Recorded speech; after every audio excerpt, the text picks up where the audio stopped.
Imagine a world flipped upside down, one where being feminine is the ultimate sign of strength and authority, while masculinity is diminished and seen as a weakness. Girls freely wear jeans, cut their hair short, and adopt traditionally masculine attire without a second thought. But if a boy embraces femininity, society instantly judges him harshly. Why? Because deep down, we've silently agreed that femininity is somehow degrading. But isn't it time we asked ourselves, what exactly makes femininity so powerful, so feared, and yes, so dangerously transformative?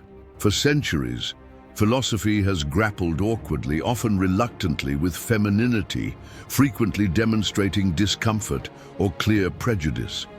Plato envisioned an ideal world by dismissing the body as an obstacle to truth, purity, and spiritual perfection. Through this, the body, symbolic of femininity, physicality, and emotionality, was excluded from what was deemed noble and valuable. Plato's philosophy, while brilliant in its abstraction, subtly established a hierarchy that inherently placed femininity beneath the masculine intellectualism, devoid of emotion or bodily desires. Arthur Schopenhauer explicitly attacked femininity, describing women as subordinate beings created merely to serve men. He showed little interest in genuinely analyzing the female experience or intellect. His assertions reinforced the belief in women's inferiority, embedding a persistent and challenging legacy within the culture. Sigmund Freud, despite his revolutionary discoveries about the subconscious, treated femininity as a puzzle or a problem needing resolution. His famous theory of castration anxiety portrayed women as beings defined by the lack of something possessed by men. Consequently, Freud reduced the female experience to a secondary phenomenon derived from a male standard. Yet philosophy, despite often overlooking the true richness of femininity, continually encountered it without fully ignoring it. Female philosophers and thinkers such as Simone de Beauvoir and Luce Irigaray reclaimed femininity, presenting it as an independent and intellectually and spiritually powerful space. They demonstrated that from this feminine space, previously overlooked by traditional philosophers, true philosophical revolution could emerge. Rather than fearing femininity, this revolution aims to understand, appreciate, and finally embrace it. Philosophy traditionally feared femininity because it defied neat categorization. Anything feminine was quickly labeled a threat, a symbol, or an anomaly, something to be explained away or ignored. Dominant philosophical systems valued rationality, emotional restraint, and abstract logic, often defining these traits as masculine ideals. In contrast, emotional expression, intuition, and embodiment, qualities often associated with femininity, were viewed as irrational or primitive. This dichotomy created a division between what philosophy deemed worthy of study and what it relegated to the margins. Femininity was not simply excluded, it was actively constructed as the other, the irrational, the unpredictable, the corporeal. By defining itself in opposition to femininity, philosophy bolstered its own self-image as the realm of pure reason. The fear was not rooted in femininity itself, but in what it represented, a disruption of philosophical order, a reminder of the human body, vulnerability, desire, and emotional truth. These were elements that traditional philosophy sought to transcend, not embrace. Femininity exposed the fragility of philosophical systems built on the illusion of detachment. Furthermore, femininity threatened the patriarchal structure that underpinned much of Western thought. To validate the feminine would mean re-evaluating centuries of philosophical assumptions, and in doing so, undermining the authority of those who had long benefited from its exclusion. But as feminist philosophers began to challenge these frameworks, they revealed the philosophical potential within femininity. Rather than being a void or deficiency, femininity became a source of alternative epistemologies, ways of knowing rooted in connection, empathy, and lived experience. In this light, philosophy's fear of femininity can be seen not as a logical critique, but as a defense mechanism against transformation. To overcome this fear, philosophy must stop treating femininity as an external problem and instead recognize it as a vital part of its own evolution. Only by embracing the full spectrum of human experience, including the feminine, can philosophy fulfill its deepest mission, the pursuit of wisdom in all its forms. Over time, the exclusion of femininity from philosophy became so embedded in its foundations that it no longer appeared intentional. It became invisible. What had once been a conscious marginalization was internalized and accepted as the natural order of things. Femininity was no longer actively silenced. It simply wasn't heard, as if it never had a voice to begin with. This normalization of absence had profound consequences. Objectivity was redefined as sameness and detachment. Philosophical inquiry prioritized structure, repetition, and formality, while lived experience, emotion, and embodiment were dismissed as distractions. Order became silence, not a silence born of peace or contemplation, but of absence, erasure, and forgetting. Philosophy, in its pursuit of clarity, forgot the messiness of human existence. It forgot that wisdom is not forged solely in abstract systems, but also in ambiguity, in contradiction, in the rawness of personal and collective experience. The feminine, which represents these dimensions, was exiled not because it lacked value, but because it carried the danger of making the invisible visible, of forcing philosophy to confront its own blind spots. This silence has perpetuated itself across generations of thinkers. It has influenced curricula, canons, and institutions, shaping not just what is taught, but who is allowed to teach and whose questions are deemed valid. The normalization of this silence masks its violence. To break the silence, philosophy must first acknowledge it. It must revisit the histories it has ignored, listen to the voices it has silenced, and allow itself to be interrupted. Only then can the field begin to transform into a space where the feminine is not just present, but foundational. Only then can philosophy remember what it truly means to think. The image of woman as a threat is not an accidental theme in Western philosophy. It is deeply rooted in the works of two of its most provocative figures, Arthur Schopenhauer and Friedrich Nietzsche. Both saw femininity not merely as a deviation, but as a destabilizing force that had to be contained, corrected, or conquered. For Schopenhauer, women were fundamentally inferior, both intellectually and morally.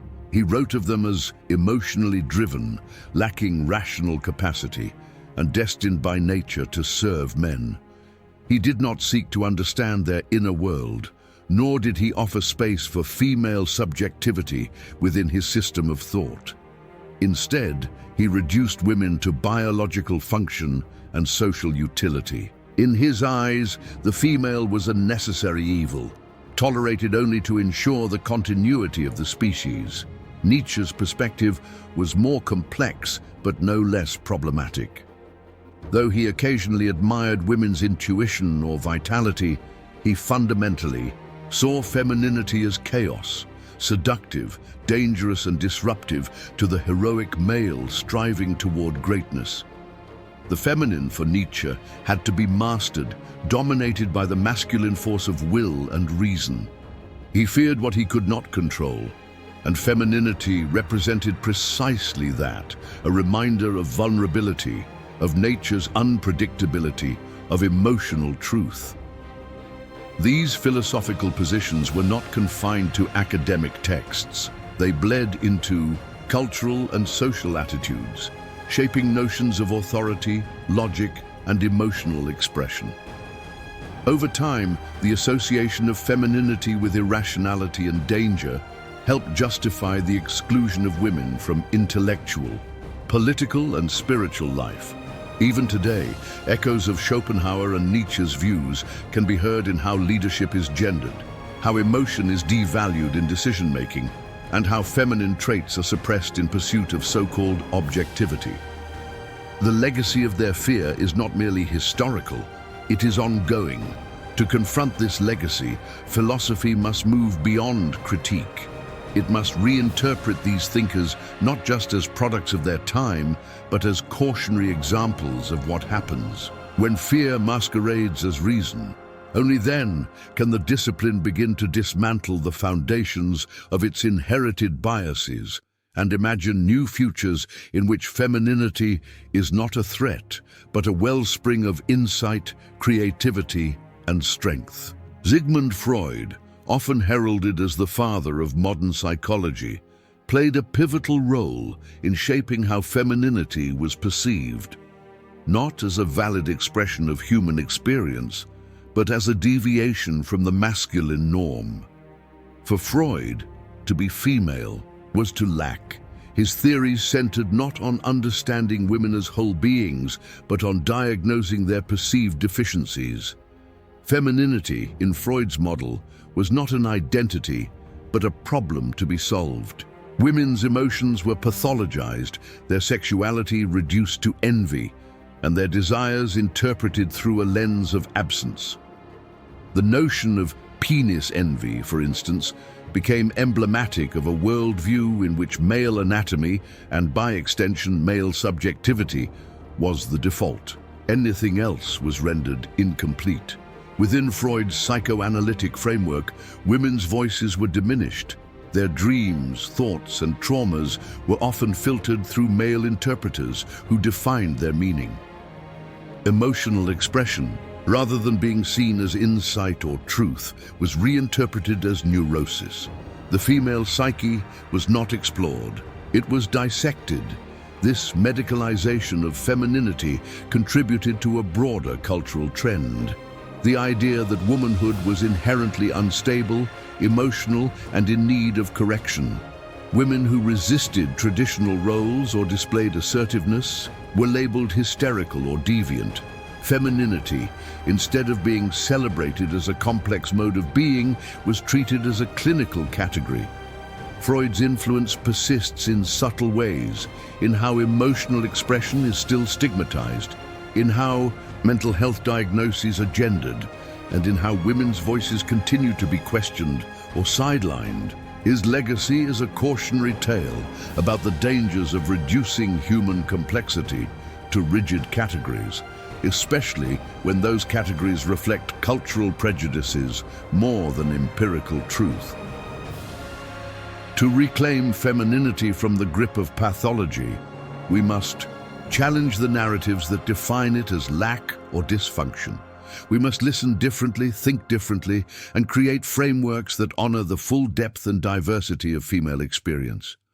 Only then can psychology and philosophy become truly human sciences. Carl Jung marked a pivotal shift in the philosophical and psychological treatment of femininity. Unlike many of his predecessors, he did not regard femininity as a flaw or a deficiency to be corrected. Instead, he recognized it as an essential dimension of the human psyche, rich with meaning, value, and transformative power.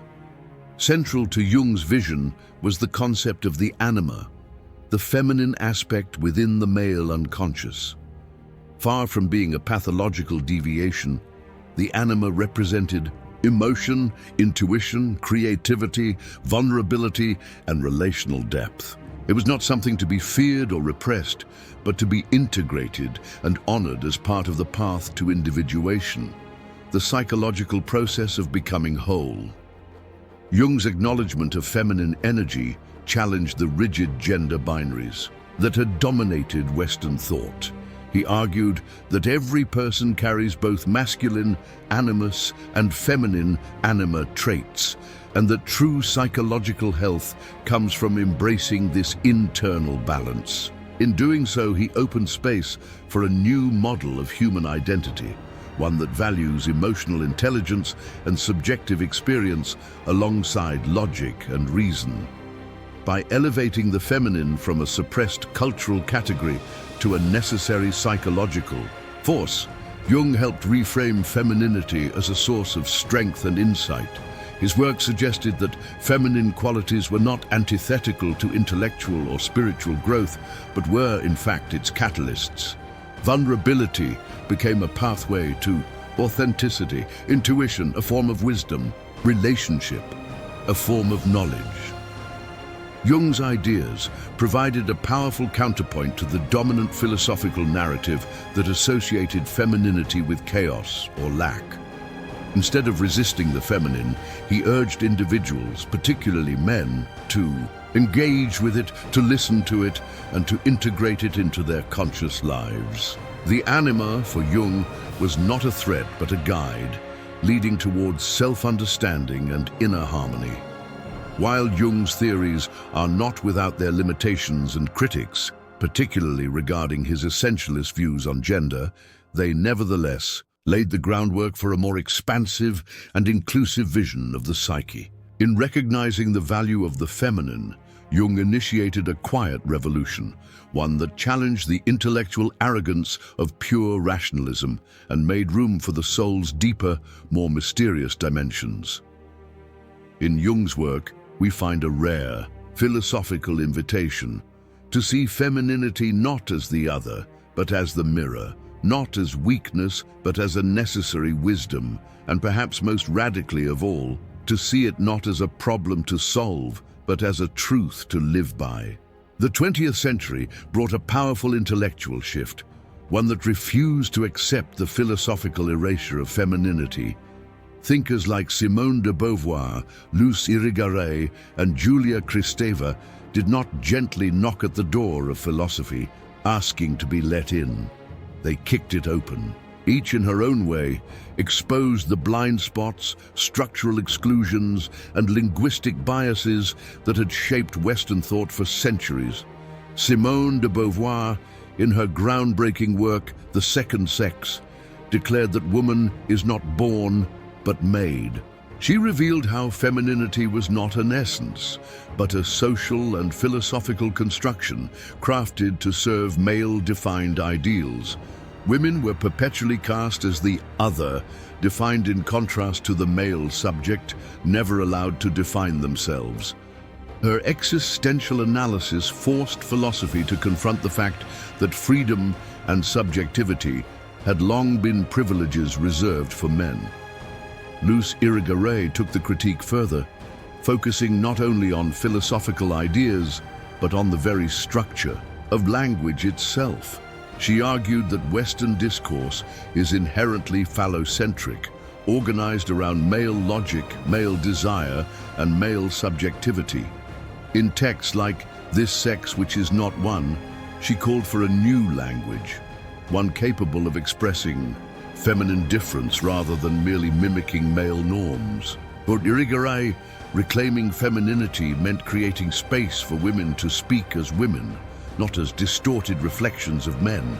Julia Kristeva, drawing on psychoanalysis, semiotics, and literary theory, examined how suppressed femininity always returns, disrupting the rational order philosophy seeks to maintain. In her view, the maternal body, the fluidity of language, and the pre-symbolic realm all represent feminine dimensions that destabilize rigid systems.